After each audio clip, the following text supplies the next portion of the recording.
Here's the thing about home prep that nobody wants to say out loud. Most sellers do it completely backwards. They spend 3 weeks painting the kitchen cabinets, they drop $5,000 on landscaping, and then they wonder why the home sat for 47 days and sold $30,000 under the asking price. And when you dig into it, the answer is almost always the same. They fixed the wrong things in the wrong order, and they made decisions based on what felt right instead of what the data said. They guessed, and in San Jose, guessing is very expensive. Now, I've been selling homes in this market for over 20 years. I've done the walkthrough on hundreds of properties before they hit the market, and I can tell you, the sellers who struggle are not the ones with the ugly houses. They're the ones with perfectly nice houses that were prepped badly. And that's what we're fixing today. Let me give you a couple versions of the same story, because I've watched both play out in real time. I had a couple in Cambrian, and they called me early last spring. They wanted to sell by the summer, and they'd already decided they're doing a full kitchen remodel. They wanted new cabinets, marble counters, high-end finishes throughout. They got a quote for about $70,000 and they were ready to go. So I asked them one question before they signed anything. What do buyers actually expect at your price point in this pocket of Cambrian? So we pulled the data and we look at what sold nearby in the last 6 months, and the answer was very clear. Buyers in that range are not expecting a brand new luxury kitchen. They're expecting clean, functional, and well-maintained.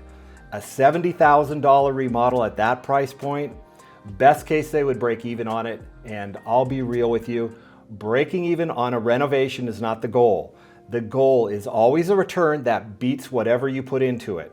So we redirected the budget, we put in fresh paint, new flooring, some new appliances. We put together a pre-sale inspection that turned up a few minor plumbing issues, which they got fixed for $500. Professional staging, and the total spend on that one was just under $20,000. And the home sold in 19 days, multiple offers above the asking price. Now that kitchen they were going to gut, the buyers that bought it actually loved it. And more importantly, they walked away with a return that far exceeded every dollar these sellers spent getting it ready. Now here's the other version. Different sellers, Willow Glen, similar price range. Now they didn't call me first. They spent the first 6 weeks on a bathroom remodel that they'd been putting off for years. Now on this one they put custom tile, new vanity, the whole thing. And here's the part that really cost them. They never got a pre-sale inspection. So while they were focused on the bathroom, nobody was looking at what was actually going on with that house. Now, the buyer's inspector found extensive termite damage, minor foundation issues, and a damaged subfloor. None of it was on their radar. And so these buyers came back with a $50,000 credit request. And this one got ugly, and the buyers threatened to walk. And so these sellers ended up giving back $32,000, which was almost exactly what the bathroom remodel cost them. They broke even on a renovation, handed away their leverage, and it all could have been avoided if they just called me first. So those are two examples, same market, same season, completely different outcomes. The difference was the order of operations and one inspection that never happened. So here's what I want you to hear, because this reframes everything. Home prep is not about improving your house. It's about removing buyer objections and maximizing the return on every dollar you spend. Now those are completely different goals, and they lead to completely different decisions. When you prep to improve, you think about what you love, what you always wanted to update, what would make you proud to show. And when you prep for return, you think like a skeptical buyer who has 3 backup options and new homes coming on the market every day. Now one of those perspectives make you significantly more money, and the other one costs you. I've sat across from sellers who spent $40,000 and walked away with exactly what they would have gotten anyway. And I've sat across from sellers who spent $8,000 strategically and they walked away with more than they expected. The difference was never the budget, it was the objective. Okay, so what does this actually look like in practice? Clean and declutter first. Always, no exceptions. Not because it's glamorous, because it's not, but because it has the highest return on investment of anything you will do to that house. So here's what most sellers don't understand. Buyers do not make rational decisions. They make emotional decisions and then they justify them rationally. A buyer who walks into a cluttered home feels a little bit overwhelmed. Even if the layout is great and the bones are solid in the house, they just can't see themselves in the space because you're still in that space. Now, I know what some of you are thinking. That sounds like a ton of work, and I get it. Going through 20 plus years of your life, deciding what stays and what goes, arranging storage, it's not easy. But here's the thing I always remind our sellers. You're moving anyway.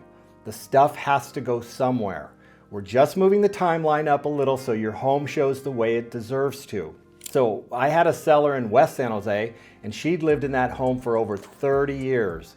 Beautiful house, great bones, but it showed every one of those years.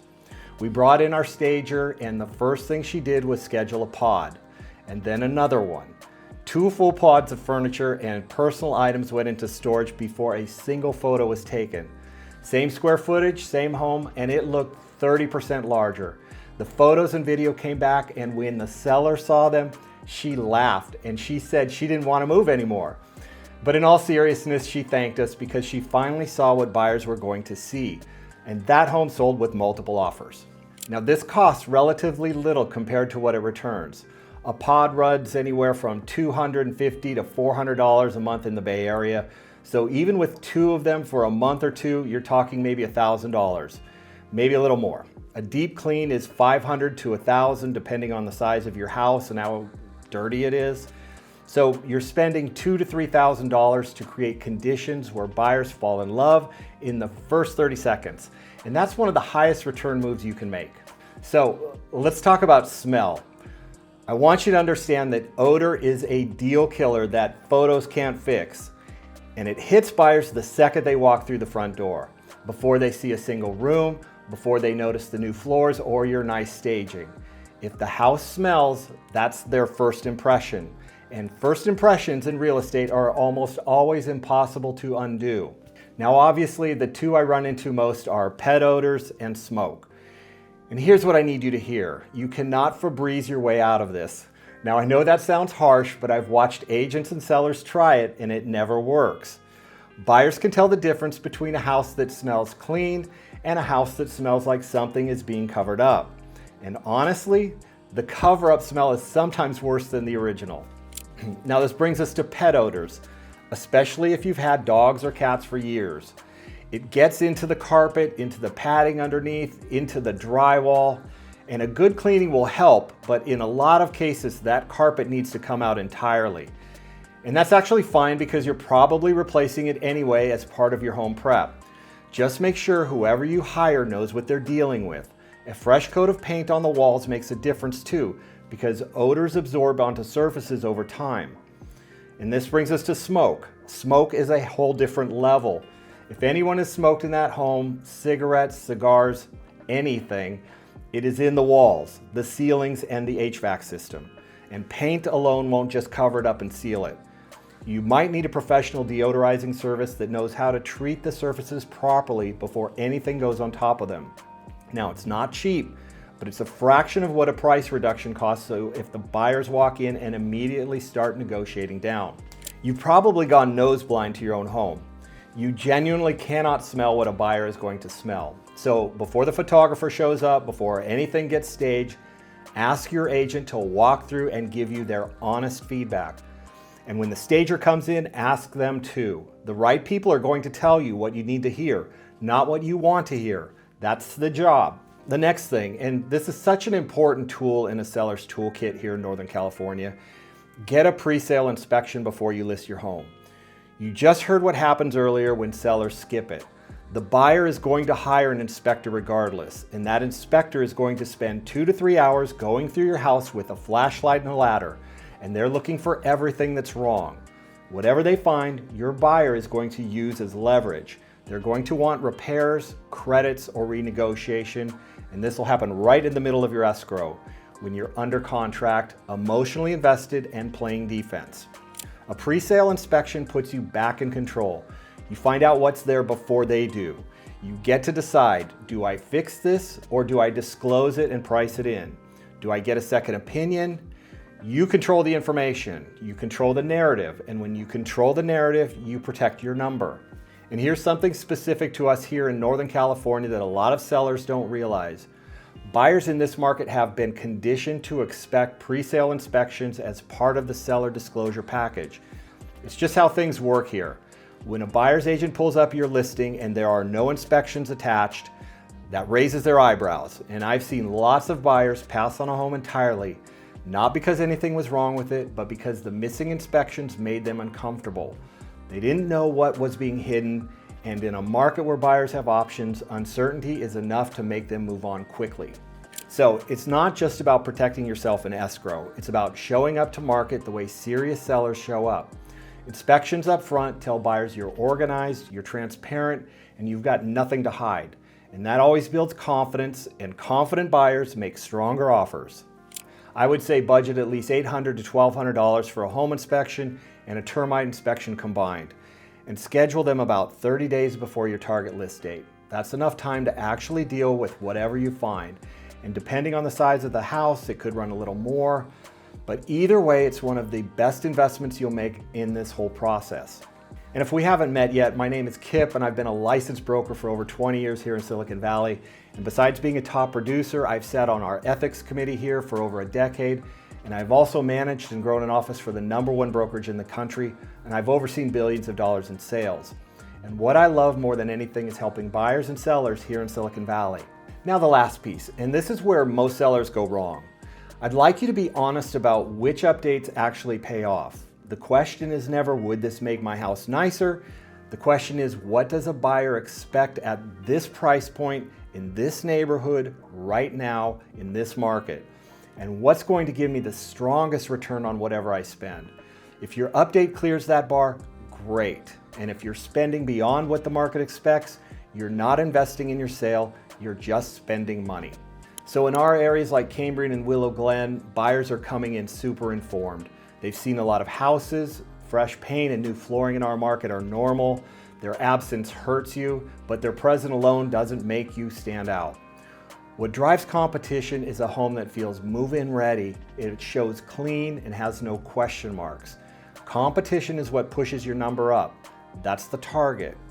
The updates that almost always give you a strong return, like fresh interior paint in a neutral palette, refinished or replacing the floor, updated light fixtures, curb appeal basics, fresh mulch, a painted front door, and professional staging.